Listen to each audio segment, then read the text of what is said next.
संबलपुर जिले में विभिन्न शिक्षानुष्ठान गुड़िकरे व्यापक प्रदर्शन और स्थानीय लोकों नियुक्ति मिलुन अभियोग कर विजु जनता दल पक्षर राज्य सरकार को तीव्र समालोचना करा जायछि। संबलपुर आयोजित एक सम्मेलन में बीजेडी नेता कहते राज्यर मुखिया विभिन्न शिल्प संस्था परिदर्शन कर केवल फोटो उठाइबारे व्यस्त अछंती किंतु प्रकृत समस्या प्रति कहार निघा नहीं। शिल्प गुड़िकरू निर्गत प्रदूषण स्थानीय बासिंदा एवं आगामी पीढ़ी पर विपद सृष्टि करुछि। एहासह शिल्पगुड़िकर स्थानीय नियुक्ति को अणदेखा करा जाउथबा सह जल और जंगल जमीर अपव्यवहार हेउथबा से अभियोग करिसेंती।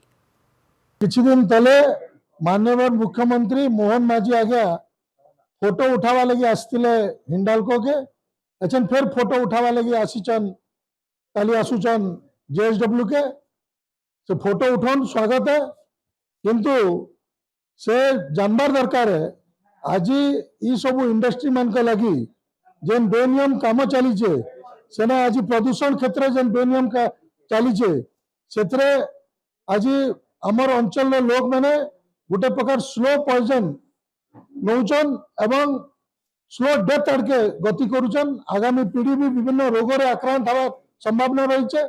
आमे कहूँ जेनटा तंकर नियम अच्छे इने जीरो एमिशन हवा कथा माने एयर पोल्यूशन लगी एवं जीरो डिस्चार्ज हवा कथा एफ्लुएंट मानकर प्लांट मानकटू सेटा के पूरा कड़ाकड़ी से लागू करूँ।